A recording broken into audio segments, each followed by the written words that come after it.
Hello my friends and welcome to the channel. In this one we are going to talk about context API in React. Alright, so if you're not subscribed to the channel, make sure to hit the subscribe button and to leave a like on this video. Also, before we get started, if you like to check out any of my courses, I'm going to leave a link in the description. I specifically have a React course that takes you from the beginning to the advanced stages of React, and I definitely recommend you check it out. I'll leave a discount link in the description for you. All right, let's get started and talking about context API. All right, my friends, now before we get our hands dirty talking about context API, there's a concept we need to understand very well, and that is the concept of state management. Now, state management is a popular concept in React, but even before you dive into state management, you need to know what state is before you can manage the state of your React application. So what is state? Well, React components have what is known as a built-in object, and that object is what we refer to as state object. Now, what is this state object we're talking about? Well, the state is just data, or if you may, encapsulated data that you want to persist between components rendering. So let's come to the next slide here. Let me show you what I'm talking about. So React is a component based framework. So you create a header component, you create a footer component, and different components essentially. Now within each component you can create what is known as a state, and that state has the capacity to persist when you switch components. So for example, if I'm in component 1 and I have a state that saves whether the user is logged in, if I go to component 2, I have the React gives us the capacity to persist that logged in state while rendering another component, in this case component 2. All right, let me switch back to the first slide and let's talk about the main ways that we can manage state in our application. So the first is using hooks, and two very common hooks we use to manage our states are the inbuilt useState hook and the useReducer hook. Of course, the useReducer is a little bit more complex than the useState, but essentially we use these two hooks to manage our state. Now, what if we have a situation where we create maybe a piece of state in component 1 and we actually need to access that piece of state maybe 2-3 components down? In this example here, I only listed component 1 and component 2, but let's say we had 5 components, so components 1, 2, 3, 4, 5, and we created a piece of state in component 1, but we needed to access that piece of state created in component 1 in component 5. How do we actually pass that state down? Well, there's a term in React which is known as props drilling. Props drilling is the method with which we can pass one state down the components tree. Don't worry, we're going to see this practically in the next section. All right, so that's the first way we manage state in React. Now, let me now show you a more complex application. So I'm going to open this e-commerce application which we built in my React.js course, and let's have it just a quick look. So if you look here, you see here that we have this hi test, which is like a test user, and it's here on the header. If I go to the admin page, you see here that I'm also able to access that test state, right, which is like the user that I've stored in a particular user state. I'm also able to access it here. Now, this is a fairly large application, and if you want to use props drilling for an application like this, it's going to get really cumbersome to maintain or to manage the state. So that's why we have more robust state management methods, which is the next two that we see here. So the first one is context API, and the next one is Redux, and the more recent Redux toolkit. But in this one, we're about to talk about context API. Essentially, context API is just a central location where you can put all your states, and instead of having to pass them down like a props drilling kind of way, you can just save all your states in a central place, right, which is known as like maybe a context, and then you can access that piece of state from anywhere in your application. So let me show you something here. And it's not just about a state. You can also store a function inside of your context. So let me go back to my homepage and show you something. So in my homepage, I can add a product. So let me scroll down here. I can add this product to the cart. So there's a function that adds a product to the cart. If I click on this add to cart button, you see here that we have a notification, and then at the top here you see we have number 1. It means that one product has been added to the cart. So there's a function that says add to cart. But what if I open the product, and let's say I'll just open the product, I have the button here, add to cart. So this is an entirely different component. It's a new component. But if I click on add to cart here, you see that I'm also able to add this product to the cart. Right now, I'll go to my orders page here. Sorry, my cart page rather. And this is the product here. If I click on this plus icon here, you see that I'm also able to increase the cart count. In other words, it's looking like I'm adding the product to the cart again, except that I'm just increasing the quantity of the product in the cart. Now, I've done the same function from 3 different locations. If I had to use prop drilling to perform this function of adding the product to the cart, it's going to be really cumbersome. That's why we have things like a more robust state management solution like Context API and Redux. In this case, we're going to deal with Context API. So in the next section now, we're going to now work practically with Context API.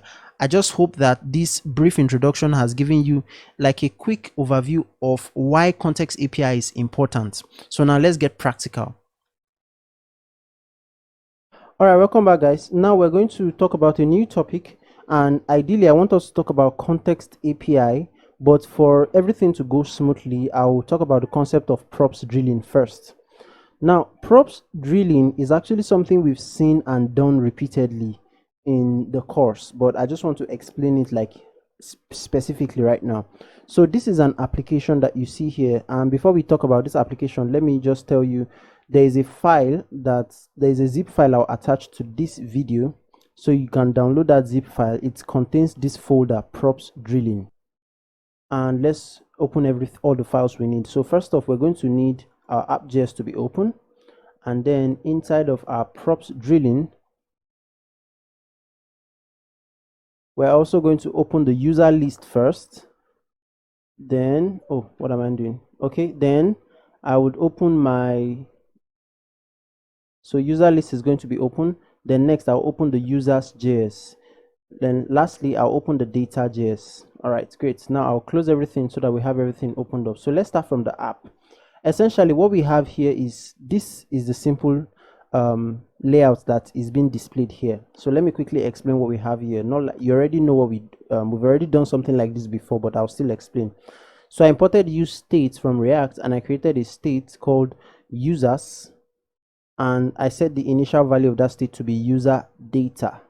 Where is that user data coming from? Well, the user data is coming from our data file. So this data.js file, right? So basically it's just an array of objects with an ID and a name property, which is what you see displayed here. So this name is displayed here, John Doe, and etc. All right, so let's go back to our app. So we basically just have the heading props drilling, and then we reference the user list components, and we passed it the user's prop. So this user state or variable that we created here, we passed it as a prop to our user list. So now let's go to the user list and see what we have there.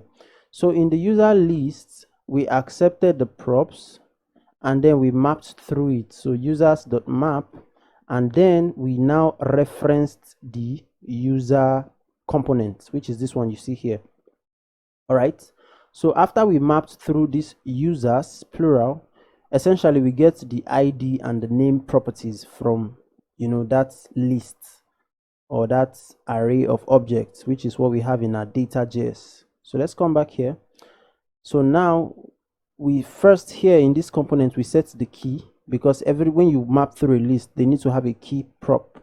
So we set the key to user.id, and then we passed all the properties. So both the ID and the name, we passed it to this user as a prop. So when I say dot dot dot user, I'm just passing all the properties in the user component. So that's the ID and the name.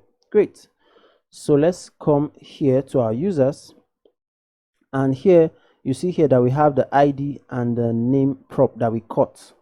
Now inside of the user components we have this h3, and inside here we display the name, so that's what you see here, and we have a button, and the button just says delete. It doesn't do anything. So if you click on this button, nothing happens. I just wanted to set the background for the project. Okay, great.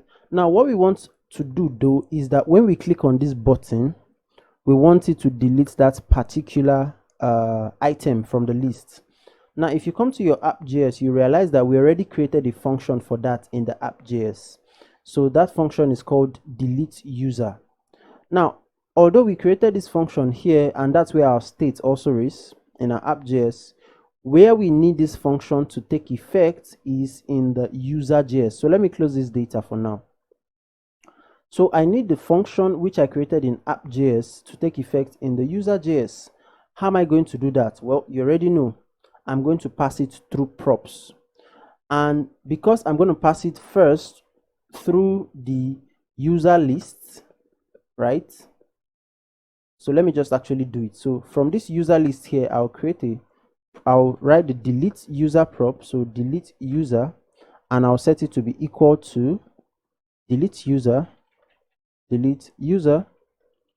So you see I'm passing it down. So essentially this delete user is pointing to this guy here.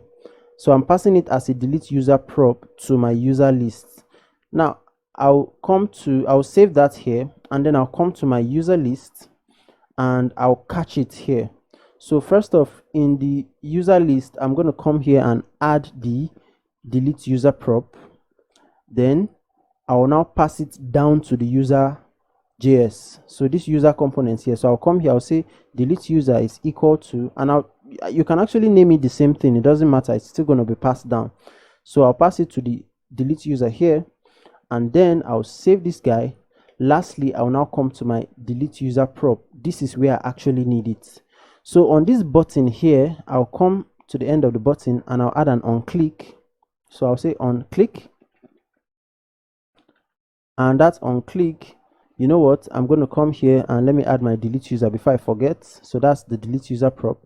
So on click here is going to now point to the, let me come here.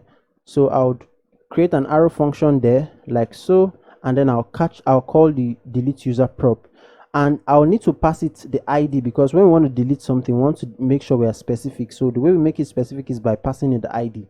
So I would open my parentheses here and pass it the ID which I got from this prop here. So let me go ahead and save that, and now all things being equal, and if there is no typographical error anywhere, when I click on this delete button, I should be able to delete that item, because essentially that's what this delete user function does, and we've seen it several times. So I'll click on delete, and as you can see, it deletes that item. So everything works. But the idea is that we created a function here, and we had to first pass it to the user list via props. So here we came to the user list, we cut it, and we passed it down to the user component via props. And it's only when we now got to the user component that we were now able to execute and use it. So essentially that concept is known as props drilling. You have several components that you want to do something with, and you have to pass whatever function or whatever state via props. We actually did the same for state, but it was just one level deep, right? This is the state here, the user state. We passed it to the user list component, and you see here that's where we're able to use it. Okay, yeah, so this is where we use it, users.map. So essentially your application can get to a very large size where you have several components and several children components and grandchildren components, and this props drilling becomes difficult to maintain. It becomes difficult to continue. Okay, so React has a solution for that. Now, of course, this is a very simple example, and if I had a project that just had maybe like 3 components, I don't mind passing it via props. But I'm talking about when you have like a large project, your project will grow over time. So you don't want to keep passing it through several components, passing props through several components. There's a solution for that, and that solution is called Context API. So what we are going to do is that in the next video, we're going to use Context API to pass our state, and our functions, whatever it is we want to pass, and we're not going to have to do all of this prop drilling that you see here. All right, I'll see you in the next video. All right, so very quickly, we're going to convert this props drilling technique, and we're going to pass our data directly to the component using Context API.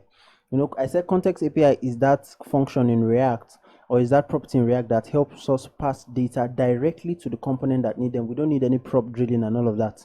So let me just quickly show you, let me just paste in some instructions as to how Context API work, just to simplify the process. So I'll just come down here and paste in this text, and let me comment them out. 1, 2, and 3. So for us to get started with Context API, the first thing we need to do is to create the context, right? And here I said in a separate file, but what I'm going to do is I'll first create it in this file, then I'll now extract it. So I'll add a comma here, and I'll import a hook called create context, like so. All right, so with that hook is what I can now use to create a context. So let me come down below my comment here, and I'll create a context. I'll call that context const user context, and I'll set it to be equal to create context. All right, so I've created a user context. Now ideally I can, because this is a small project, I can actually leave this create context here and everything will be fine. But typically when we work with Context API, it's always better to have like a separate file where you create your context, because subsequently that file can have other information, like you can put a function there, you can put your hooks there when we start talking about custom hooks and stuff like that. You can put your state there and all of that. So what I'm going to do is I'll create a separate file where I'll store my user context. So here, let me go to my source folder. I'll create it inside my source folder. In the source folder, I'll create a folder. I'll call it context. All right, and inside the context is where I'll create the user context. So here I'll say user context, and I'm using small letter because I don't want, it's not a component, so just small letter user context.js, and then I'll save that. Great. So in the user context, first off, I'll import create context from React because I want to create a context there. So let me paste that in here, and since I'm not using useState, I'll just delete that, and I'm not also using React, I'll delete that as well.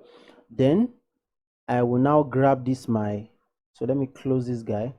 I'll now grab this user context that I created here, and I'll cut it and put it in this my user context file. So come down here and paste that in.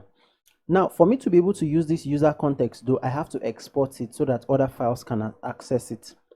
So I'll come down here and say export, and I'll export it as a default export, right? I can as well export it just as a named export by just putting the export word here, but let me just export it as a default export, and I'll say export default user context, and that's fine. So now I can use this user context anywhere. Let me save that, and let's come back to our app.js. Now that's the first step, create a context in a separate file, which we've done. The second step is to provide that context to the components that need them.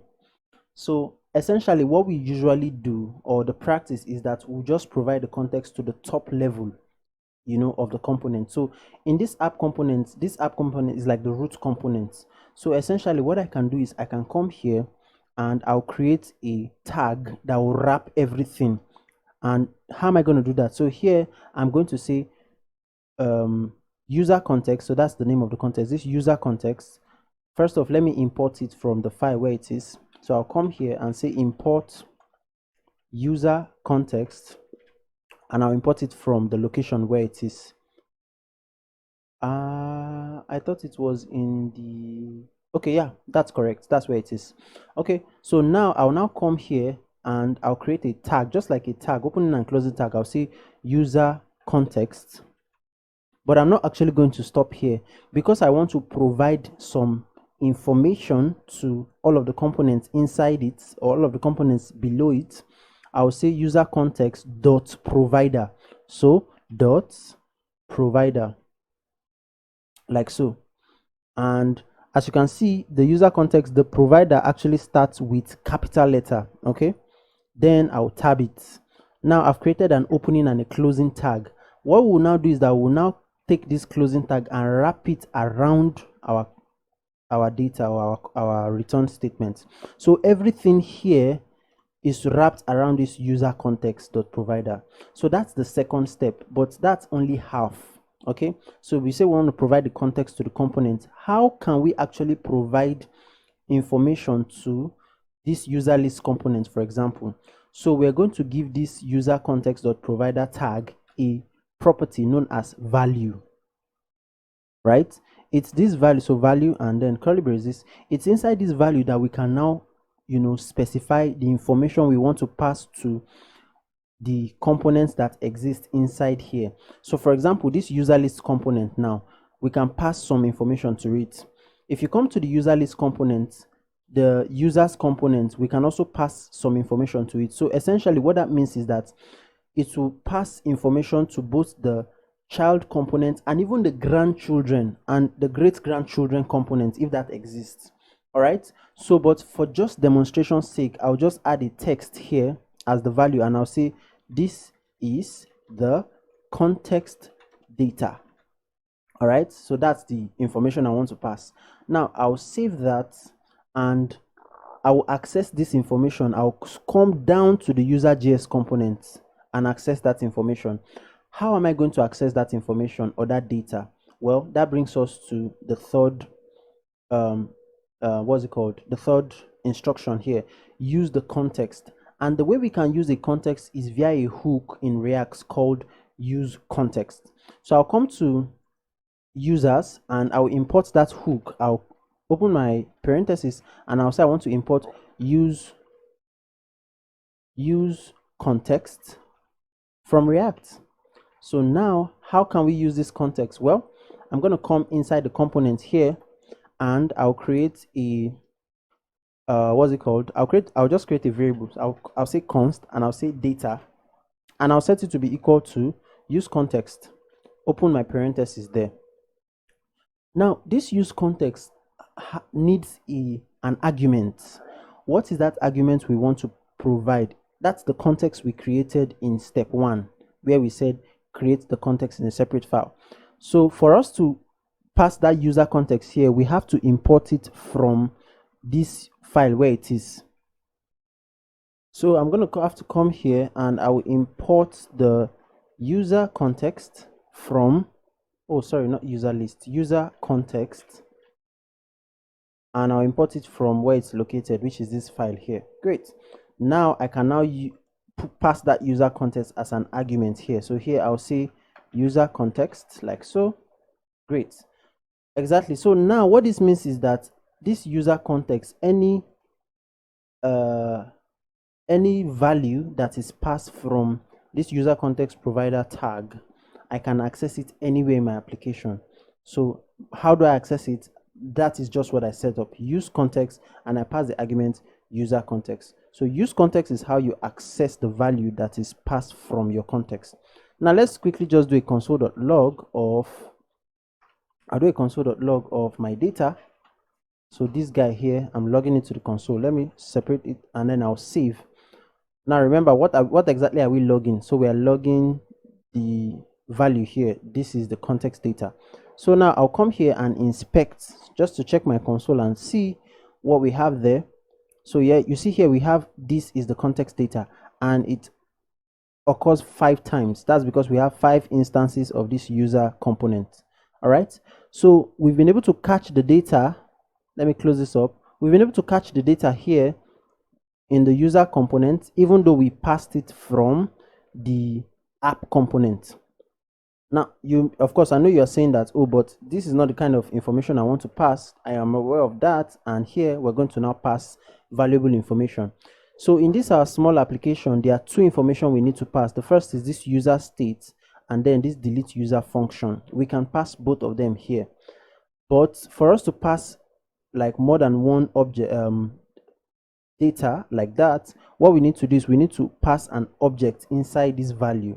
All right, so this is an object. You know, when you create object literals, you put it inside curly braces. So that's what we're doing here. So first off, I'll pass the users. So I'll say users, I'll add a comma, and then I'll pass this function. So you can pass like a state, a function, any data type, you can pass it via your context provider. So now I'll pass the delete user. So here I'll say delete user. So I'm passing the two of them in the value. Great. Now let me save that and let's come here to our user.js file. What do we want to catch here? Well, I need to catch the delete user so that I don't rely on this prop, this delete user prop. So how am I going to do that? Well, if you do your console.log of data here, you see we're still logging the data here and it's pointing to user context. You'll see here, let me open this up so that you can see very well. So you see here that we now have an object. So I'll open that up and you see in the object here we have the delete user function, which we passed, and the user's state, which we also passed. Great. So I would actually close this up now. And so in order to use the delete user function here, we need to reference it from this data.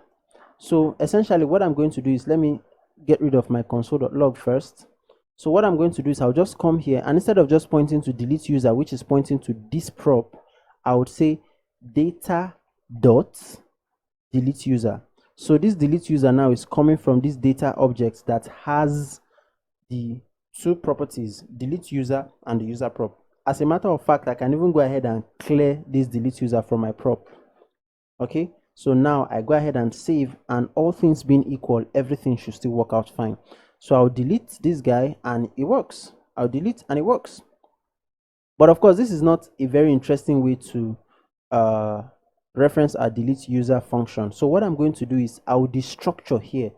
So I'll, instead of just saying data, I would open this curly braces and get out what exactly I want from this user context. So what I need now is the delete user function.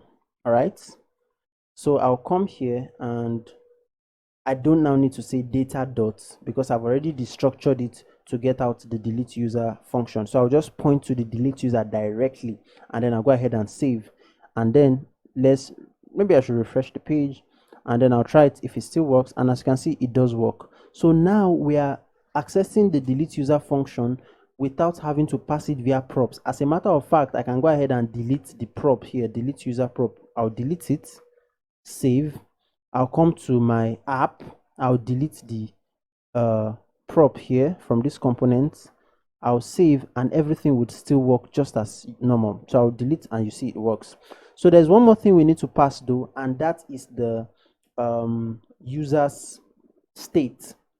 And we're using the user state inside of we're passing it to our user list. So I'll go to my user list and then I would have to replicate exactly what I did here. So for example, I have to import use context. So let me just copy and paste that to make it faster.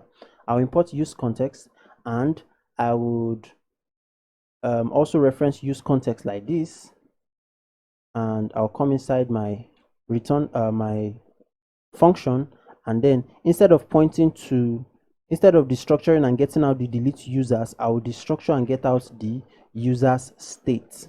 Okay, so remember we passed two things here, two items, the user state and the delete user function. So I'll come here and I'll destructure and get out my user state. What this means is that these users now can now point to this guy. So I'll delete all these props, we don't need them anymore. I'll delete them, and you see this users is pointing to this guy here. And of course, for us to use context, we have to import it. So let me just come down here and say import use context from, oh sorry, Control Z. So that will be user context.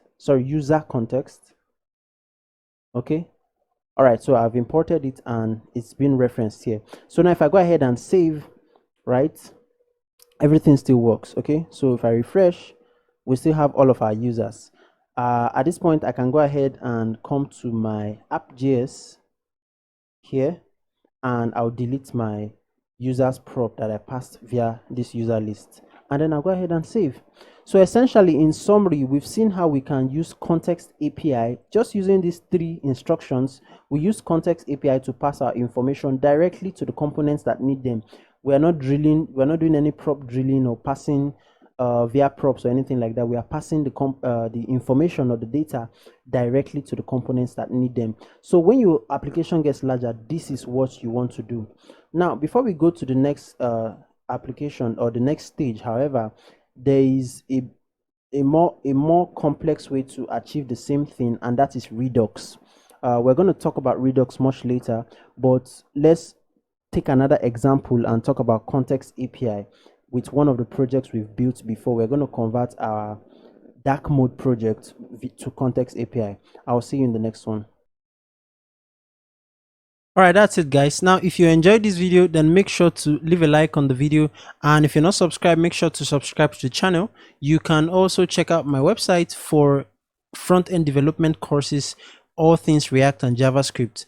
Thank you so much, and I'll see you in the next one.